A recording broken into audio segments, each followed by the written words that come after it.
जय लंबोदरा पाहि मां। जय लंबोदरा पाहि मां। जय लंबोदरा पाहि मां। जय लंबोदरा पाहि मां। जगदम्बा सुत रक्ष मां। जगदम्बा सुत रक्ष मां। जगदम्बा सुत रक्ष मां। जगदम्बा सुत रक्ष मां। जय लंबोदरा पाहि मां। जय लंबोदरा पाहि मां। शरणागत रक्ष मां। शरणागत रक्ष मां। शरणागत रक्ष मां। शरणागत रक्ष मां। हे करुणानिधे पाहि मां।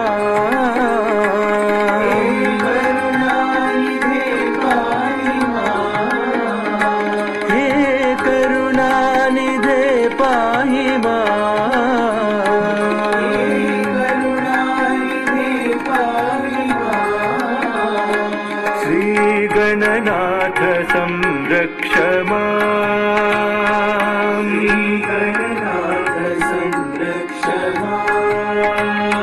श्री गणनाथ संरक्ष मां। गणनाथ संरक्ष मां। निज भक्ति मुदं देहि मां। भक्ति मुदं देहि मां। निज भक्ति मुदं देहि मां। भक्ति मुदं देहि मां। जय लंबोदरा पाहि मां। जय लंबोदरा पाहि मां। जगदम्बा सुत रक्ष मां। जगदम्बा सुत रक्ष मां। जय लंबोदरा पाहि मां। जय लंबोदरा पाहि मां। शरणागत रक्ष मां। शरणागत रक्ष मां। हे करुणानिधे पाहि मां। हे करुणानिधे पाहि मां। श्री गणनाथ संरक्ष मां। गणनाथ संरक्ष मां। निज भक्ति मुदं देहि मां। भक्ति मुदं देहि मां। निज भक्ति मुदं देहि मां। भक्ति मुदं देहि मां। जय लंबोदरा पाहि मां।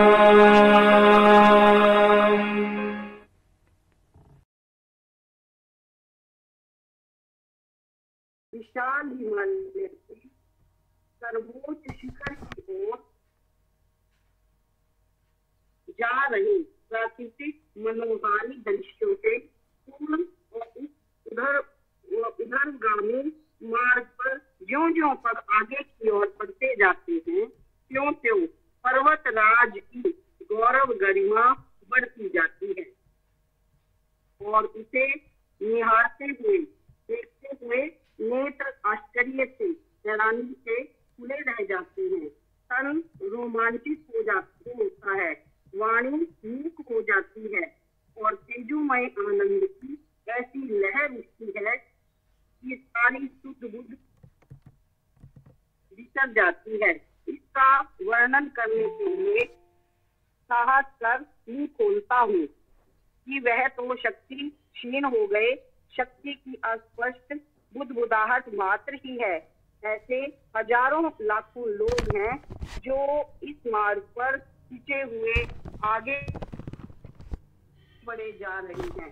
गौरी शंकर शिखर की सर्वशक्तिमत्ता, सर्वज्ञता और अनंत उदारता से आकर्षित होकर, और बाबा गौरी शंकर ही तो हैं, मैं ये भली प्रकार जानता हूँ कि उन तीर्थ यात्रियों में अनेकों ऐसे हैं जिनकी पैठ गहरी है, पकड़ सुदृढ़ है, दृष्टि सूक्ष्म है, ज्ञान और अनुभव परिपक्व है।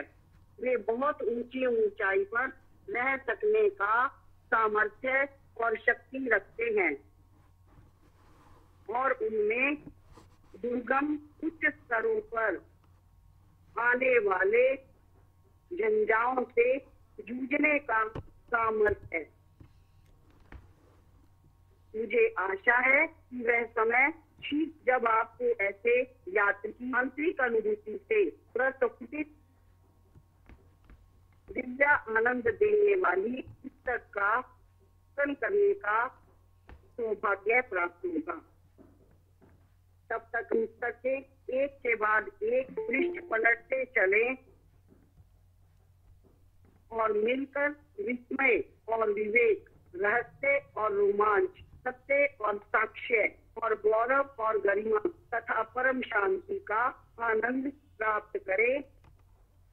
ये जो लिखा है एन कस्तूरी जी ने, ये नव वर्ष दिवस है 29/3/60।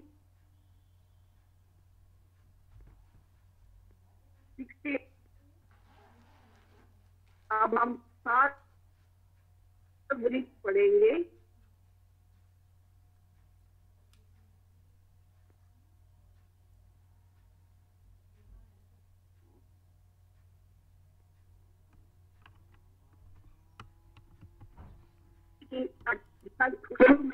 जीवन का उन्हें बीच होकर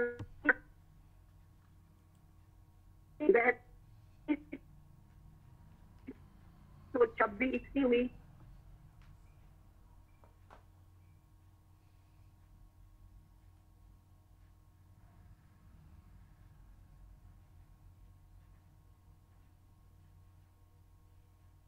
चित्रावती से कुछ पर एक समय था जब ये ग्राम उसके पास के क्षेत्र पर शासन करने वाले ख्याति प्राप्त राजू वंश का गढ़ था, किंतु एक समय वह भी आया जब यह उजड़ गया और उपेक्षित हो गया। फिर भी गांव की गौरवमयी परंपरा बनी रही। उसे भक्तों और संतों तथा ज्ञानियों और योगियों की जन्मभूमि होने का परम सौभाग्य प्राप्त होता रहा है, और गांव का राजू परिवार वहां के युवकों को शिक्षा आदि के जीवन के विविध क्षेत्रों में मार्गदर्शन और नेतृत्व प्रदान करता रहा है। राजू परिवार की इसी परंपरा में वे महायोगी श्री कोडम्ब राजू, जो 110 वर्ष का दीर्घ जीवन बिता करके सन 1950 में परलोकवासी हुए। ये धर्म ग्रंथों और शास्त्रों के बहुत अच्छे ज्ञाता और भगवान के परम भगत थे। उन्होंने गांव में सत्यभामा जी का मंदिर बनवाया था। त्याग, तप, ज्ञान और भक्ति के प्रति अपनी आस्था के फलस्वरूप ही उन्होंने अपने सबसे बड़े पुत्र का नाम राजू वंश के रत्नाकर राजू परिवार में अनेकों वर्ष पूर्व हुए महान त्यागी और विरक्त सन्यासी वेंक अवधूत के नाम पर पैद वेंकप्पा राजू रखा। अपने इस पुत्र का विवाह उन्होंने दूर के संबंधी श्री सुब्बा राजू की पुत्री ईश्वरम्मा के साथ करवाया। श्री सुब्बा राजू अपने इस पुत्री की प्राप्ति ईश्वर की कृपा से ही मानते थे, क्योंकि उनका जन्म अपने आराध्य देव भगवान शंकर का एक मंदिर बनवाने के बाद हुआ था। इसलिए उन्होंने उसका नाम ईश्वरम्मा रखा था। श्री वैकंपा राजू और श्रीमती ईश्वरम्मा दोनों ही पूर्ण शांति और संतोष के साथ पवित्र जीवन बिताने लगे। श्री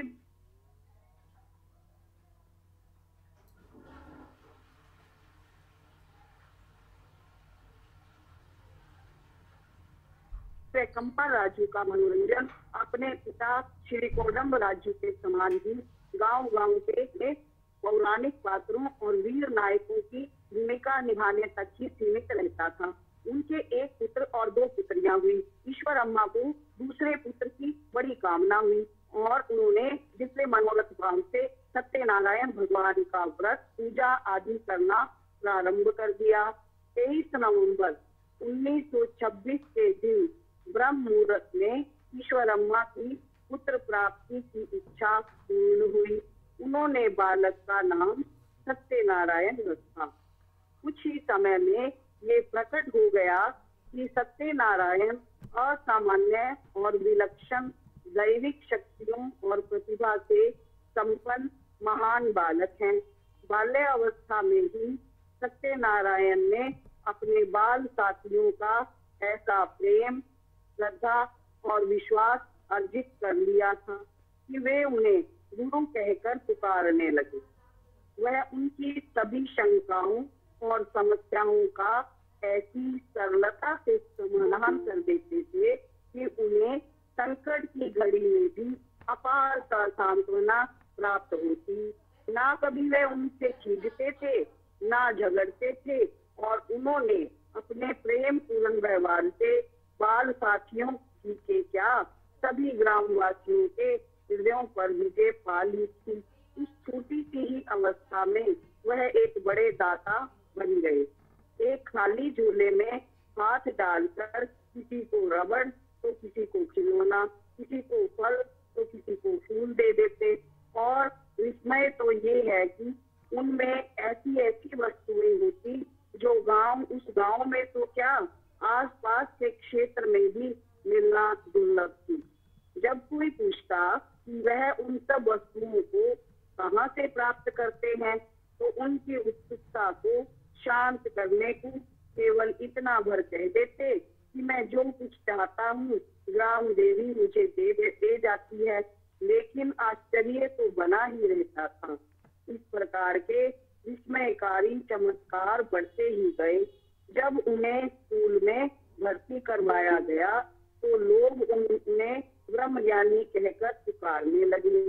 6 वर्ष के एक बालक का ब्रह्मज्ञानी नाम से संबोधन ही बालक की अद्भुत अलौकिक शक्ति और प्रतिभा का स्वयं परिचायक है। 8 वर्ष की अवस्था में उन्होंने अपनी रहस्यमयी शक्ति का एक और परिचय दिया।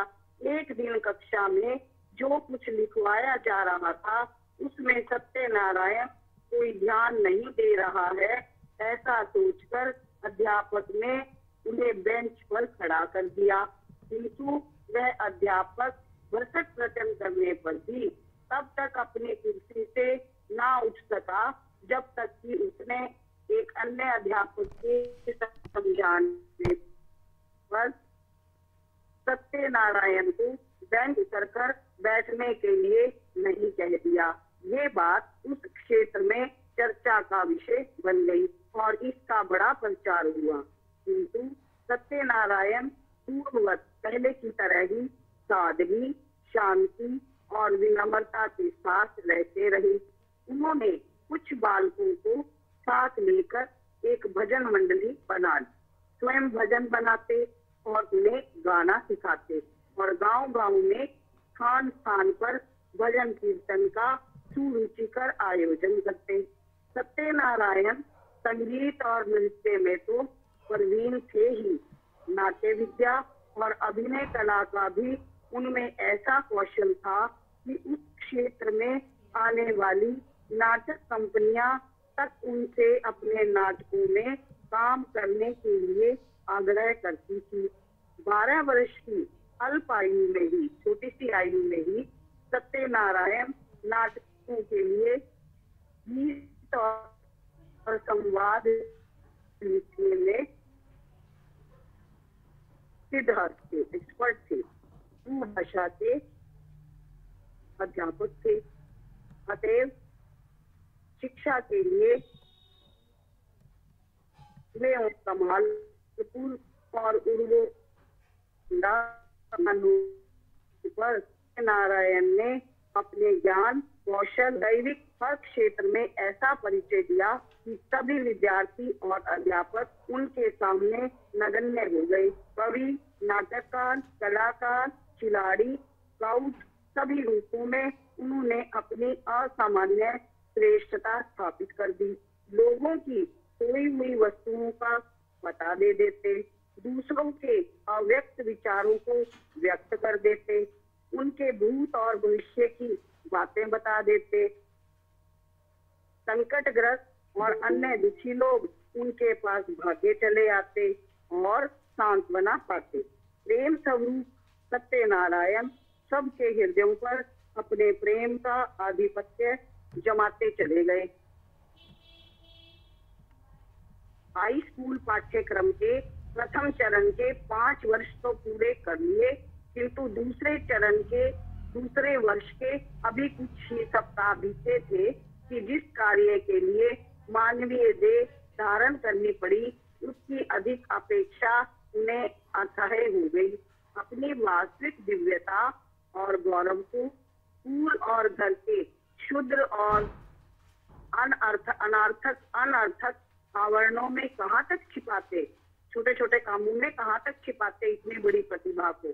अपने भाई के साथ विजयनगर साम्राज्य की प्राचीन राजधानी हम्पी के अवशेषों को देखने गए हुए थे। जब अन्य लोग देव दर्शनार्थ विरूपाक्ष मंदिर के भीतर गए तो सत्यनारायण बाहर खड़े रहे, किंतु जब मंदिर में पुजारी ने पूजा करके कपूर जलाकर आरती की तो सबने देखा कि उनका सत्यनारायण शिवलिंग के स्थान पर खड़ा है। विस्मय का ठिकाना ना था, वह तो मंदिर में आया ही नहीं था। भाई वहां से दौड़कर बाहर आए तो देखा कि उनका सत्यनारायण बाहर शांत और गंभीर आकाश की ओर निहारता खड़ा था। महान संकट में पड़े एक भक्त की सहायता के लिए 8 मार्च 1940 को अपनी देह छोड़कर उनके पास पहुंच गए। कोई इस रहस्य को समझ नहीं पाया। उनके भाई और अन्य लोगों ने समझा कि शायद बिच्छू डंक मार गया है या सर्प ने दंश मारा है, बेहोशी आ गई है या मिर्गी का दौरा पड़ गया है। डॉक्टर और वैद्य भी कुछ भी निदान नहीं कर सके। ओझे और तांत्रिक अपने अपने अनुमान लगाकर चले गए। केवल व्यर्थ का शारीरिक कष्ट और यातनाएं देने के अतिरिक्त वे कुछ ना कर सके। लोग विस्मित थे, लोग बहुत हैरान थे कि छोटा बालक इतना अधिक कष्ट सहकर भी स्थिर और अविचलित था। अंत में पुटपर्ती में 23 मई सन 1940 ईस्वी के दिन जो भी के सामने आया उसे सत्यनारायण प्रसाद और उपहार देते गए और उसी दिन को विनाश से बचाने और उसका उद्धार करने के लिए मैंने अवतार लिया है। आध्यात्मिक अनुशासन की प्रथम अवस्था के रूप में प्रति बृहस्पतिवार को साईं बाबा की पूजा के लिए उपदेश दिया और उसी दिन से सत्यनारायण सत्य साईं बाबा के रूप में पूजे जाने लगे। अभी उर्वा कोंडा के स्कूल में अध्ययन चल रहा था और वहां भी उनकी शिरडी के साईं बाबा के अवतार के रूप में पूजा होने लगी, क्योंकि शिरडी के साईं बाबा ने पुनः आने का वचन दिया था। मंची राजू, तमी राजू अन्य अध्यापकों की अपेक्षा सत्यनारायण से अधिक स्नेह करते थे।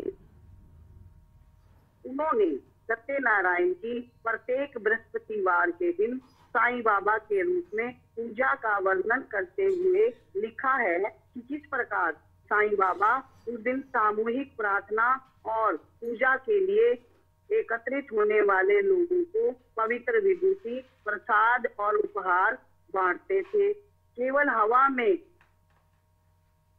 अपना हाथ घुमाकर किसी भी वस्तु की सृष्टि कर देते थे।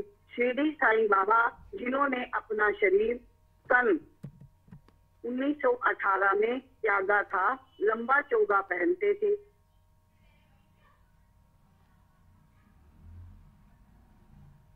श्री सत्य साईं बाबा वैसे ही चोगे की सृष्टि जागर कर देते, पर नाना प्रकार के प्रश्न करते और बाल सत्य साईं बड़ी शांति के साथ उन प्रश्नों का पूर्ण समाधान कर देते। शिवरात्रि में उर्ला के बाहर शिव मंदिर में गए। साथ में श्री तम्मी राजू का पुत्र साईं राम और अन्य लोग उनके साथ बोले।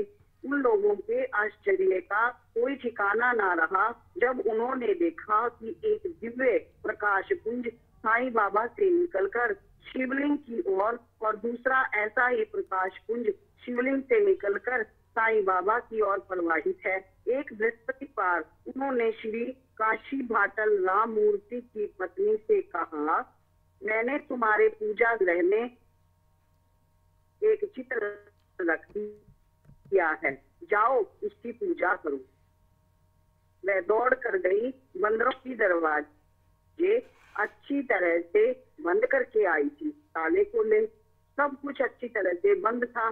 पूजा गृह जब खोला तो शिरडी साईं बाबा का चित्र देखकर आश्चर्यचकित रह गई। उन्हीं दिनों साईं बाबा ने अपने अनेकों भक्तों के यहाँ इस प्रकार चित्र और मूर्तियां प्रकट की तथा शिरडी साईं बाबा के अपने पूर्व स्वरूप का लोगों को परिचय करवाया एवं उनके संदेहों का निवारण किया। श्री तम्मी राजू को बड़े अद्भुत और रोमांचक अनुभव हुए। एक दिन सायंकाल बाबा उनके घर आए और उन्हें चलचित्र की भांति दीवार पर भगवान के प्रसिद्ध अवतारों और अनेक देवी देवताओं के दर्शन करवाए। उनकी पत्नी तो इस रोमांचकारी अनुभव से बहुत ही प्रभावित हुई तथा उन्होंने अपनी आनंद अनुभूति की अभिव्यक्ति तेलुगु में एक कविता के द्वारा की, जो मद्रास से निकलने वाली साईं सुधा नामक पत्रिका में प्रकाशित हुई थी। एक दिन बाबा ने उन्हें बड़े ही विचित्र ढंग से शिरडी साईं बाबा का चित्र दिया। कमरे की खिड़की से एक मधुमक्खी आई। उसके पैरों में कुछ था जो उनके कमरे में गिर गया। उठाकर देखा तो एक कागज था। खोल कर देखा तो आश्चर्य का ठिकाना नहीं रहा। वह शिरडी साईं बाबा का चित्र था। इसी प्रकार कुछ दिनों बाद उनकी खिड़की के छज्जे पर एक बंदर आ बैठा और उसने खिड़की से एक कपड़े में बंधी पोटली कमरे के भीतर फेंक दी। खोल कर देखा तो उसमें लड्डू और भगवान का पत्र था। पत्र में लिखा था, उस दिन उस मधुमक्खी के साथ मैंने अपना चित्र भेजा था और आज मैं तुम्हारे लिए ये प्रसाद भेज रहा हूँ। बाबा की बाल्य अवस्था में उनकी दैविक शक्ति के ऐसे अनेकों अद्भुत और चमत्कारी अनुभव अनेक लोगों को हुए, किंतु अभी तक उन्होंने स्वयं के विषय में स्पष्ट घोषणा नहीं की।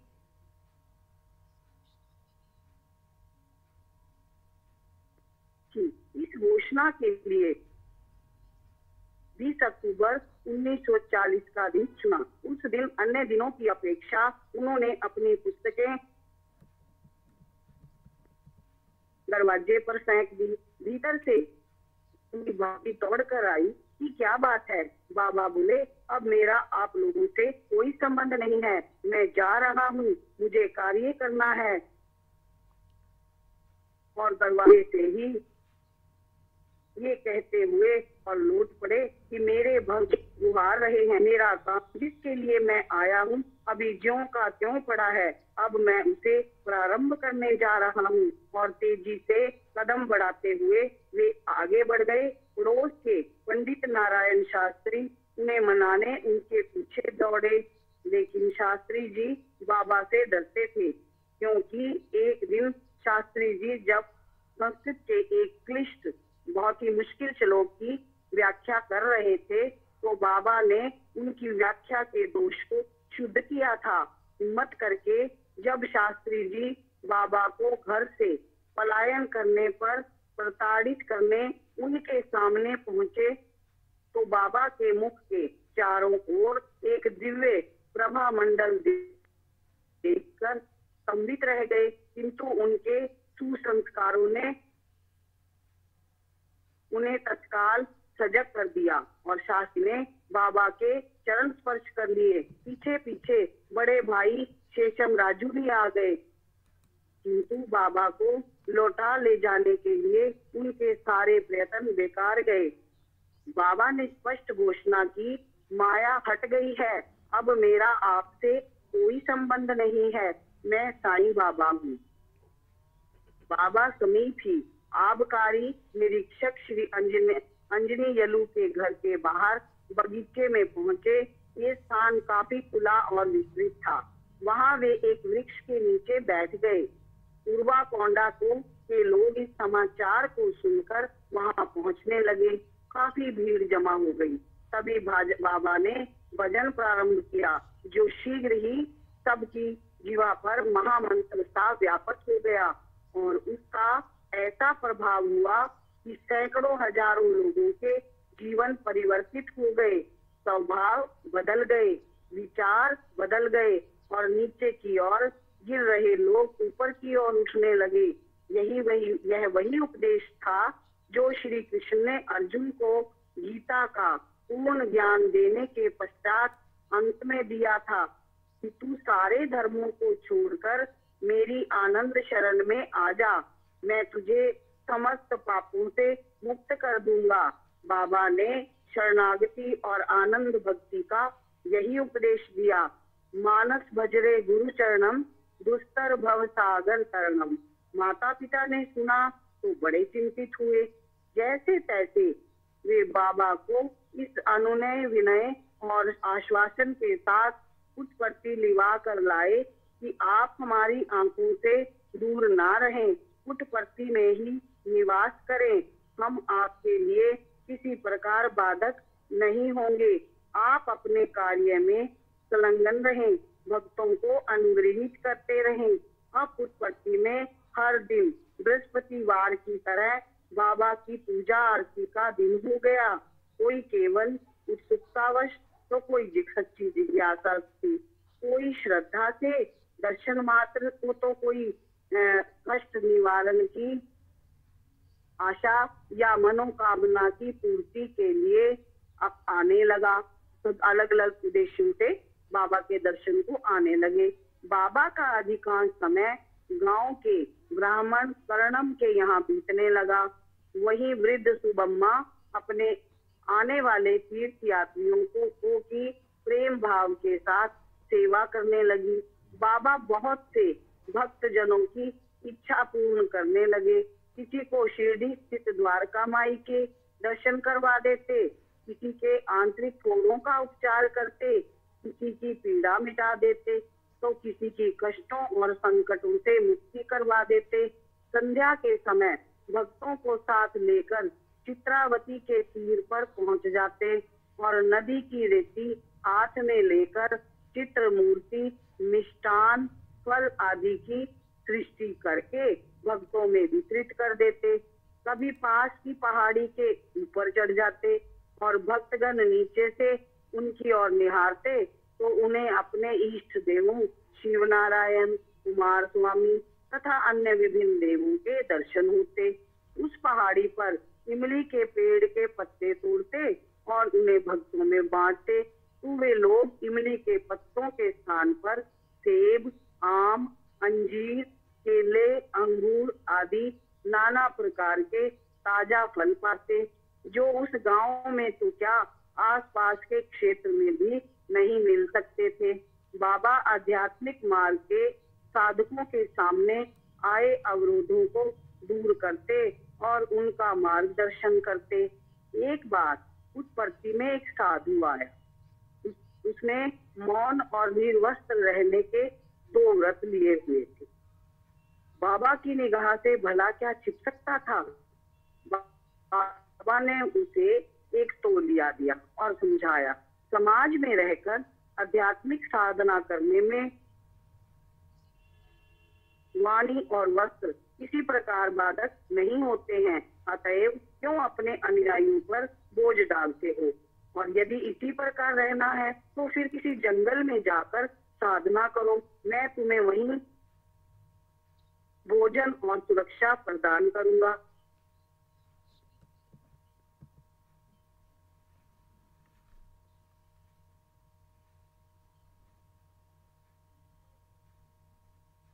बाबा ने 16 वर्ष की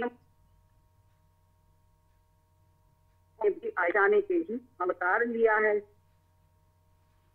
में नहीं पड़ा तो उसने बर्मा या मलाया जाने की सोची। मैड्रास बंदरगाह पर पहुंचा और जल यात्रा के लिए टिकट खरीदने के लिए जेब में हाथ डाला तो बटुआ ही नहीं था। होटल में लौटा तो देखा कि मेज पर एक पत्र रखा है। खोल कर पढ़ा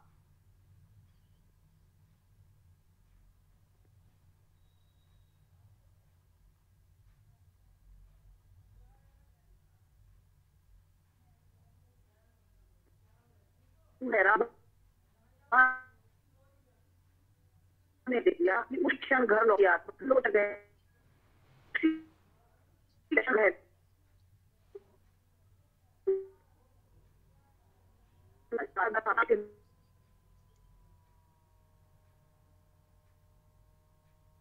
क्या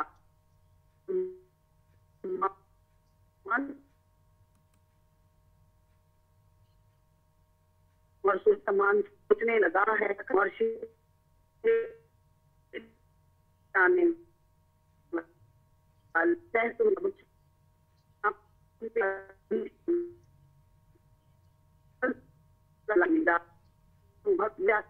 और जमात रैयत और बाबूवाल, डॉक्टर और वकील सभी वर्गों के लोगों का आना बढ़ता गया और इतना बढ़ गया कि सुबम्मा का मकान, उसमें बढ़ाई गई व्यवस्था, उसके बाद अन्य भक्तगणों द्वारा बाबा के लिए बनवाया गया छोटा मंदिर और उसमें बढ़ाई गई व्यवस्था भी अपर्याप्त होती चली गई। बाबा 21 वर्ष के हो गए थे। उनके बड़े भाई शेषम राजू, जो तेलुगु भाषा के अध्यापक थे, अभी तक अपने छोटे भाई के रहस्य और महिमा को समझ सकने में असमर्थ थे।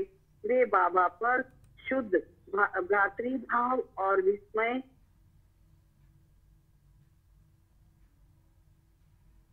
तथा व्यग्रता के साथ ये देखते पाया मोटर कारों की कतारें लग जाती हैं और उनके अनुज को, उनके छोटे भाई को दूर बड़े नगरों में ले जाती हैं। उन्हें इस बात का भय था, डर था कि कहीं यश और सम्मान का आकर्षण उनके भाई को नीचे ना गिरा दे। इसलिए उन्होंने बाबा को एक पत्र लिखकर समाज में व्याप्त बुराइयां तथा यश और सम्मान के आकर्षण में फंसकर विनाश की संभावनाओं की ओर अपनी ओर से सचेत किया, अपनी ओर से अलर्ट किया। बाबा ने अपने भाई को उपरोक्त पत्र का जो उत्तर दिनांक 25 मई 1947 को दिया, वह आज भी मेरे पास है। ये वह आलेख है जिससे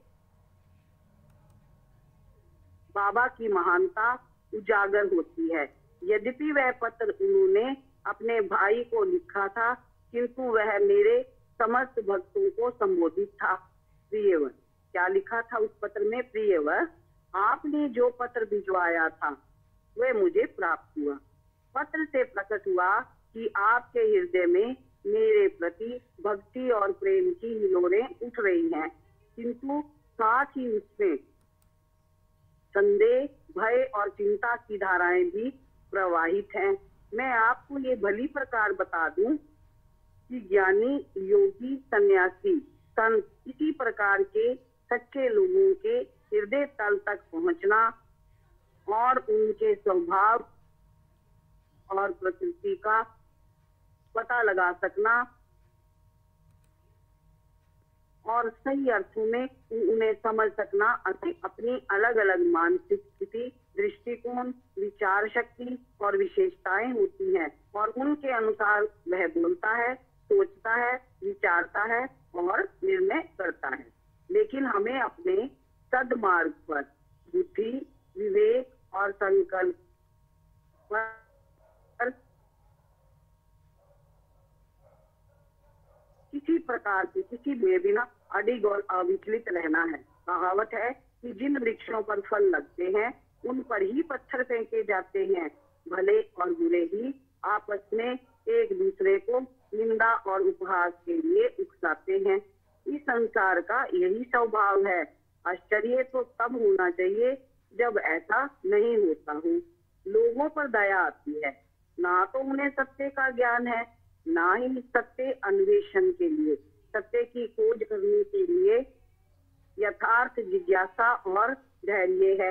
वो भी कहां से, जब वे स्वार्थ, मोह, क्रोध, छल प्रपंच में अंधे हुए ना देख सकने में समर्थ हैं और ना समझ सकने में। इसलिए जितनी और जैसी गहराई में वे हैं वैसा ही लिखते हैं और बोलते हैं। यदि उन्हें सत्य का ज्ञान होता तो वे ना करते। इसलिए किसी के द्वारा की गई आलोचना, निंदा इत्यादि की ओर हमें तनिक भी ध्यान ना देना चाहिए और ना ही चिंता करनी चाहिए। जैसे कि चिंता आपको हो गई है, सत्य की निश्चित रूप से एक दिन विजय होगी। असत्य अधिक समय तक टिक नहीं सकता, चाहे एक समय ऐसा लगे अवश्य कि इस असत्य ने सत्य को दबाकर उस पर विजय पा ली है, किंतु वह सब अस्थायी होता है और अंत में विजय सदा सत्य की ही होती है।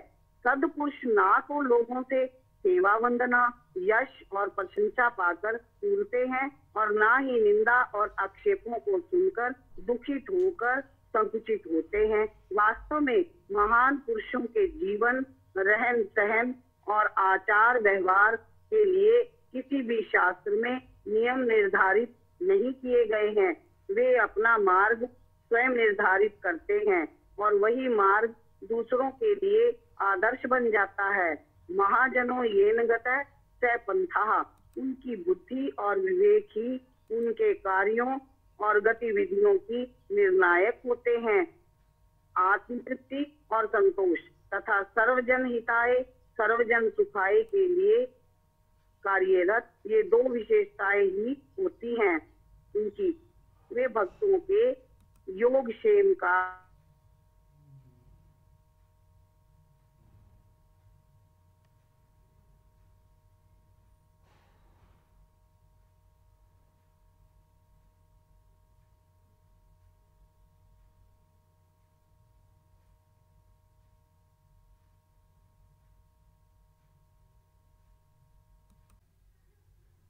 कार्यों का फल उन्हें देने में ही लगे।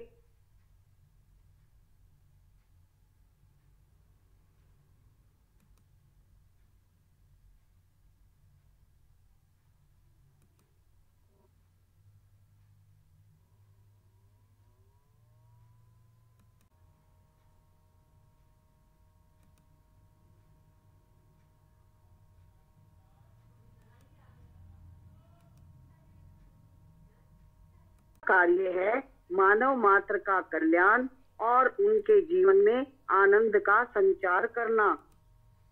मेरा प्रण है भूले भटकों को सन्मार्ग पर लाना और उन्हें जीवन के परम लक्ष्य की ओर अग्रसर करना।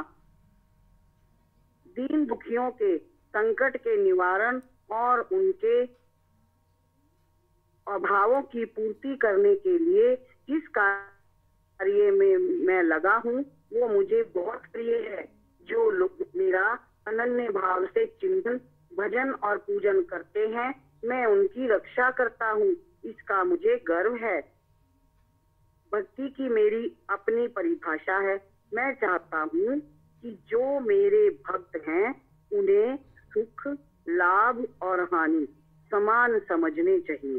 पूर्ण अभय के साथ सभी परिस्थितियों में समान और अडिग विश्वास के साथ रहना चाहिए।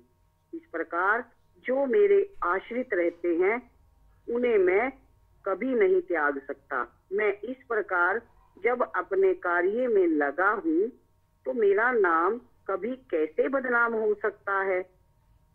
जिसके संबंध में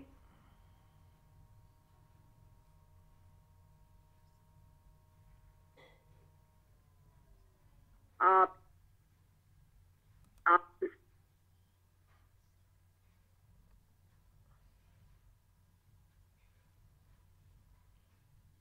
सच्चे महान पुरुष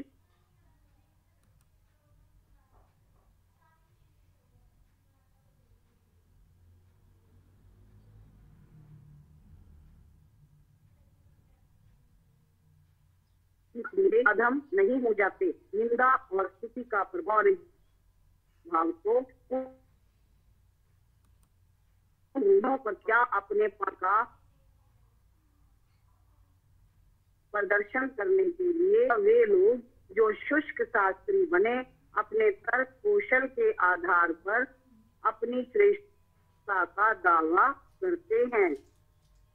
आपने अनेकों संत महात्माओं और दिव्य पुरुषों के जीवन चरित्र पढ़े होंगे और उनमें पाया होगा कि उन पर कितने मिथ्या, झूठे और दूषित आरोप लगाए गए और संताप दिए गए, उनको कष्ट दिया गया। ऐसा तो सदा से और सभी देशों में महात्माओं के साथ होता आया है। फिर आप दुखित क्यों होते हो? चांद और तारों की ओर मुंह करके भूखने वाले उनको क्या आपने कभी देखा नहीं है? वे कितने समय तक ऐसा कर पाते हैं? अंत में तो सत्य की ही विजय होती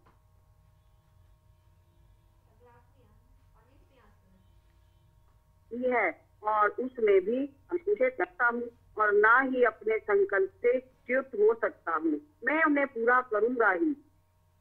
मेरे लिए मान और अपमान सब एक समान है। उनसे मैं किसी प्रकार प्रभावित नहीं होता। आंतरिक दृष्टि से मैं उनसे परे हूँ, निर्लिप्त हूँ। मैं कार्य करता हूँ, ये बाह्य रूप है। मैं बात करता हूँ, चलता फिरता हूँ तो केवल संसार के प्राणियों के लिए, उन्हें ये बताने के लिए कि मैं उनके बीच में हूँ। अन्यथा वास्तविक रूप में तो मैं इनमें किसी भी प्रकार लिप्त नहीं हूँ। मैं ना तो किसी स्थान विशेष से आबद्ध हूँ और ना ही किसी नाम विशेष से। मेरे लिए कोई मेरा तेरा है। कोई किसी भी नाम से पुकारे, मैं उसका उत्तर देता हूँ। मेरे भक्त जहाँ मुझे ले जाते हैं मैं चला जाता हूँ। ये मेरा प्रथम व्रत है। मैंने अभी तक इसे किसी पर प्रकट नहीं किया है। मेरे लिए संसार अलग है, दूर ही है। मैं केवल मानव कल्याण के लिए कार्य करता हूँ और चलता फिरता हूँ। कोई मेरी महिमा, मेरे गौरव की थाह नहीं पा सकता, मुझे पूर्ण रूप से समझ नहीं सकता, चाहे वह कोई भी क्यों न हो और कैसा भी साधन अपनाए या समय लगाए। आने वाले समय में आप स्वयं ही मेरी पूर्ण महिमा देख सकेंगे। भक्तों को धैर्य रखना चाहिए, उनमें सहनशीलता होनी चाहिए, सहनशीलता होनी चाहिए। मेरा इस बात से कोई संबंध नहीं है और ना ही कोई इच्छा है इन तथ्यों को प्रकट किया जाए। मुझे ये पत्र लिखने की कोई भी आवश्यकता नहीं थी, किंतु ये केवल इसलिए लिखा है कि यदि आपके पत्र का उत्तर नहीं देता तो आपको दुख होता। बाबा के आश्चर्य पत्र है। महाकाव्य रहस्यों के आवरणों को हटाता हुआ मानव स्वरूप में भगवान की तत्क्षण झलक दिखलाने वाला एक महान पत्र। पुटपर्थी में साईं बाबा के दर्शन और अनुग्रह प्राप्त करने सैकड़ों लोग आने लगे। आखिर प्रभु का अनुग्रह प्राप्त करने से ही तो दीन दुखियों को संतापों से छुटकारा मिलता है। श्रीमती सुबम्मा का कमरा जब पर्याप्त नहीं रहा तो पास ही मंदिर बनवाया गया। फिर जब भी वह भी कम पड़ने लगा तो उसे भी बढ़ाया गया, शेड बनवाया गया। नवरात्रि और शिवरात्रि पर आने वालों की संख्या कई हजार होने लगी। शिवरात्रि पर तो और भी अधिक भीड़ हो जाती है, जब बाबा स्वयं अपने शरीर से लिंग उद्भव करते हैं। भला भक्तगण दर्शन के इस परम सौभाग्य को कैसे खोएं। नवरात्रि का उत्सव 9 दिनों तक चलने लगा। भक्तगण प्रतिदिन बाबा की शोभा यात्रा निकालते। इस प्रकार गांव में वह स्थान छोटा पड़ने लगा। ओम श्री साई राम। हम बाबा के बहुत ही आभारी हैं भगवान के। उन्हीं के द्वारा हमें मौका दिया गया। उन्होंने वही हमें इस संसार में लाए हैं। वही जानते हैं कि हमारे लिए क्या अच्छा है क्या बुरा। तो आज मैं डॉक्टर चंद्रलेखा जी से थोड़ी रिक्वेस्ट करूंगी कि जो हमारे बड़े ही प्रेम करने वाले बहुत ही अच्छे डिवोटी मिस्टर रेलन सिरसा से, जो डिस्ट्रिक्ट प्रेसिडेंट रहे, वो भगवान में विलीन हो गए हैं, तो उनके विषय में थोड़ा कहें और उनके लिए हम सब प्रार्थना करें कि भगवान उनके परिवार को शक्ति दे। ऐसे अच्छे व्यक्ति को भगवान ने अपने पास बुलाया है और उनके रिमेनिंग परिवार को भी वो शक्ति दे ताकि वो इसको सहन कर सके। इतने बड़े भगवान के उनके जाने का जो दुख है उसको वो भगवान की कृपा से सहन कर सके। ओम श्री साई राम।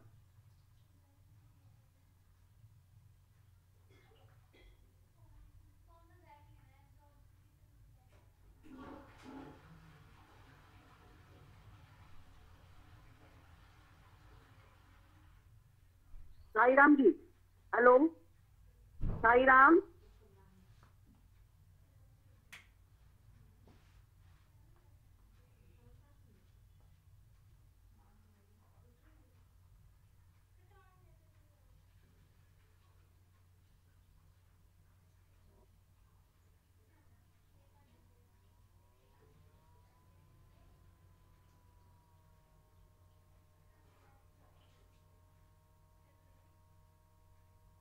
डॉक्टर अमर सिंह जी, फिर आप कुछ बोल दीजिए, क्योंकि मैडम तो मुझे लग रहा है शायद लाइन पे नहीं है। डॉक्टर अमर सिंह जी।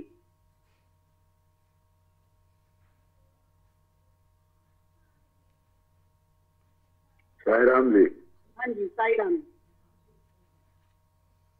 ये तो बड़ा दुखद समाचार प्राप्त हुआ कि रेलन साहब भगवान के चरणों में विलीन हो गए। कुछ पता लगा किस तरह हुए ये? कुछ क्या पता थोड़ा बहुत? हार्ट अटैक हुआ है, उनको यही लिखा हुआ था अभी तो। अच्छा अच्छा, आज आज ही हुआ है जी वो। और आज ही था उनका वो क्रिमेशन, आज ही था। ओहो, बहुत ही बाबा के अनन्य भगत थे। मैं तो सरसा 3 साल रहा हुआ, डिप्टी डायरेक्टर उनके संपर्क में रहा, काफी काम करने का अवसर मिला मुझे। और बहुत ही युवा थे उस टाइम, तो ये बातें 2002, 3, 4, 5 की हैं। तो सारी समिति का बड़ा सहयोग के साथ जितनी भगवान बाबा के क्रियाकलाप थे हम सब में उसमें पार्टिसिपेट किया करते थे। चाहे वो नारायण सेवा के प्रोग्राम थे, चाहे वो प्रातः सुप्रभात फेरी के प्रोग्राम थे, या वहां पर 3 दिन का हमारा यूथ कैंप भी लगा था सरसा के अंदर। आपको ध्यान हो, 3 दिन तक वो बड़ा अरेंजमेंट वहां स्कूल में किया गया था। उसके अंदर भी उन्होंने बड़ा बढ़ चढ़ के हिस्सा लिया था, क्योंकि सारी समिति के मेंबर तो बहुत ही कम थे वहां, लेकिन उनकी जो श्रद्धा थी, विश्वास था, बाबा के अंदर अटल सेवा करने की भावना थी, वो बहुत ही दृढ़ थी। चाहे कोई भी कार्य उस समिति को दिया जाता था, वो इतनी सुरुचि रूप से, बड़े सुचारू ढंग से उसको किया जाता था। ये मैंने वहां 3-4 साल रह करके देखा है। उनकी बहुत ही ज्यादा बाबा में निष्ठा थी। तो हमें बड़ा अफसोस, दुख हुआ इस बात का। पहले तो शोकन साहब, डॉक्टर शोकन भगवान को प्रिय हुए, और ये भी उसी तरह हार्ट अटैक हो भी भगवान ने पता नहीं क्या, शायद प्रेम साई के पास बुला रहे हैं, क्या क्या काम देना है भगवान जाने। बहुत अच्छे अच्छे हमारे अनन्य भगत जो बाबा के थे वो इस काल के अंदर चले गए हैं। बहुत अफसोस हमें। हमारे हिसाब से डॉक्टर महिपाल जी चले गए, इसी प्रकार से डॉक्टर नरोला चले गए, इसी प्रकार से मित्तल साहब चले गए, शुभकर्ण मित्तल जी, जिन्होंने हमारे समिति के लिए अपना भवन दिया, प्लॉट दिया था। तो ये इसकी लीला को तो भगवान ही जाने, किस प्रकार से इन सब डिवोटीज को वहां पर अपने चरणों में बुला रहे हैं। बाकी जो स्थान खाली हो रहे हैं अब वो भगवान ही जाने किस प्रकार से वहाँ की समिति के आगे भक्त आएंगे उन जिम्मेवारियों को पूर्ण करने के लिए। मैं तो प्रार्थना करता हूँ कि जो भी हमारे भक्त जहाँ भी हैं, जिस शहर में भी हैं, वो अपनी पूरी लगन से और पूरी श्रद्धा के साथ इस कार्य को आगे सरंजाम करें, क्योंकि भगवान बाबा हमारे ही अपनी विरासत संभाल कर गए हैं। तो उनके जो भी शिक्षाएं हैं, ज्ञान है, वो सारा उसका प्रचार प्रसार अब हम डिवोटीज के ऊपर ही है कि वो आगे हम बताएं। और भगवान बाबा ने कहा है your life is my message. पहले तो वो कहते थे my life is my message, फिर भगवान ने बाद में ये कहा your life is my message. इसका मतलब उन्होंने हमें परिपूर्ण शिक्षित कर दिया है और उन्हें विश्वास है कि अब मेरे डिवोटीज जिस प्रकार से मैंने लाइफ व्यतीत करी है इसी प्रकार से निस्वार्थ भाव से, निष्काम भाव से सेवा करते हुए जो कार्य भगवान बाबा ने हमें दिया है उसको पूर्ण रूप से संपूर्ण करेंगे। यही मुझे सबसे भगवान से प्रार्थना भी है और सब भक्तों से आशा है कि बढ़ चढ़ करके इन कार्यों के अंदर हम भाग लें, ताकि हम ये बता सके समाज में भी कि भगवान बाबा का क्या उद्देश्य था यहाँ आने का और किस प्रकार से उन्होंने अपने डिवोटीज को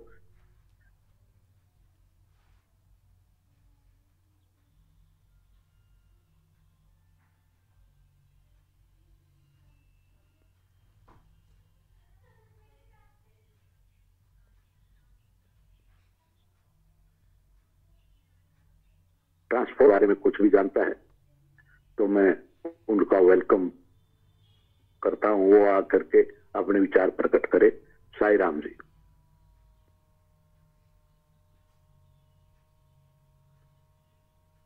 साई राम जी। बहन जी। साई राम जी। हाँ जी। ये हमारे लिए सबके लिए ही बड़ी दुख की घड़ी है। हम लोग अभी पीछे सेवा दल का कैंप लगा था, ट्रेनिंग का कैंप जो लगा था, हम लोग गए थे। हम उनके हमें सौभाग्य मिला, उनके घर भी जाने का सौभाग्य मिला और उनका जितना उन्होंने बहुत ही आदर संभाव, इतना प्यार दिया उन्होंने, वो अभी मैंने भी शाम को ही पढ़ा है, ये 4:30-5 बजे के करीब ये मैसेज पढ़ा है। अब मेरी डॉक्टर चंद्रलेखा जी से भी उन्होंने भी शेयर कर रहे थे वो कि किस प्रकार से वो कैंपों का आयोजन करते थे और कितनी लगन से करते थे, जबकि वहाँ पर शिक्षा के जो वहाँ पर बाबा थे उनका आधिपत्य होने में जाकर लगाई, गाँव में कैंप लगाए और कितने दिन चला भगवान ने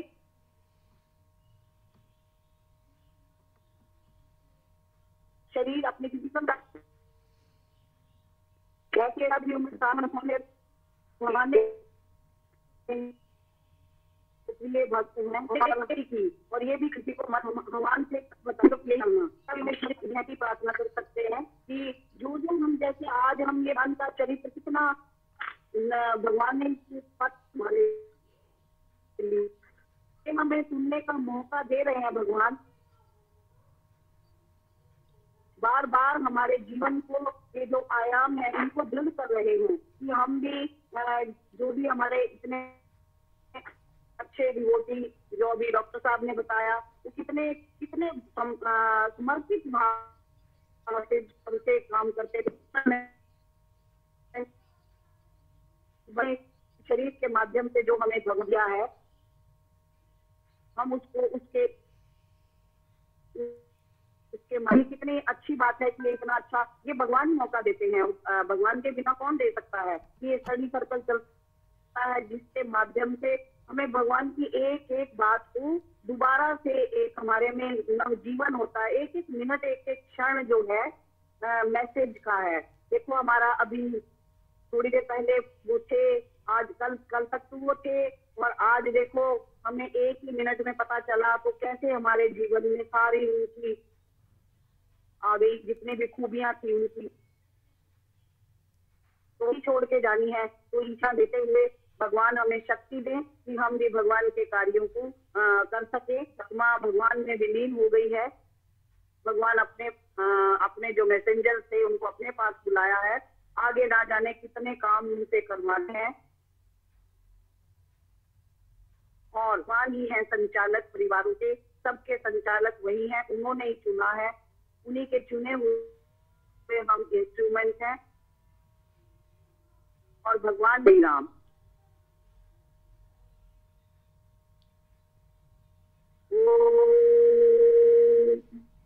शांति शांति शांति। समस्त लोका सुखिनो भवन्तु, समस्त लोका सुखिनो भवन्तु, समस्त लोका सुखिनो भवन्तु। भगवान श्री सत्य साईं बाबा की